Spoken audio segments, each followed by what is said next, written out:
The presidency says the outreach session aimed to explore leadership and collaboration in driving comprehensive approaches to energy security with a focus on technology and innovation, diversification and strengthening critical mineral supply chains, and infrastructure and investment, issues resonating with both the national and G20 interests.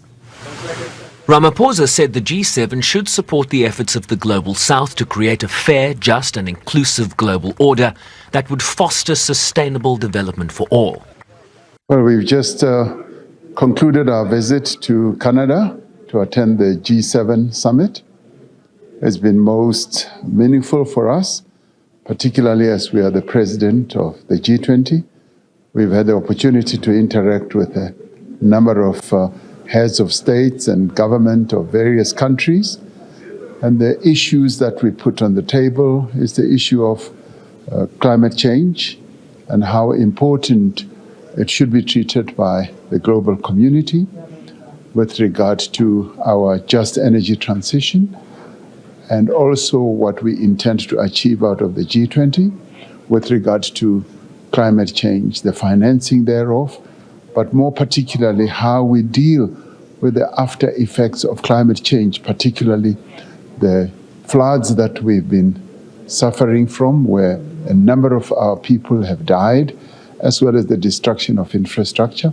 We put that firmly on the global agenda, that there should be sufficient funding for incidents such as those, as they happen on a repeated basis, particularly in our sub-region, in SADC, but more importantly, in two of our provinces, KwaZulu-Natal and the Eastern Cape, have suffered over just the past few years repeated incidents of destruction from floods and also droughts in part of the Western Cape. We also discussed the issue of critical minerals. We discussed the importance of how our critical minerals should be treated, particularly in view of the fact that they play such an important role in energy security, and that the extraction of minerals from African countries and our own country particularly should be made more to be not only extractive,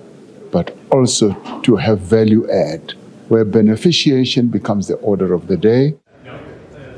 He also welcomed a strengthening of ties with Canada, calling their Africa strategy comprehensive with the potential for cooperation in areas where there was alignment with the African agenda.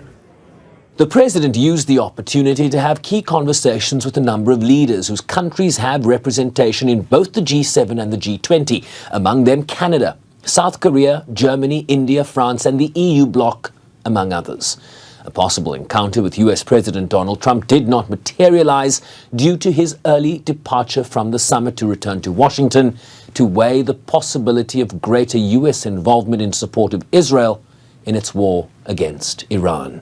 Sherwin Rice, please, SABC News, New York.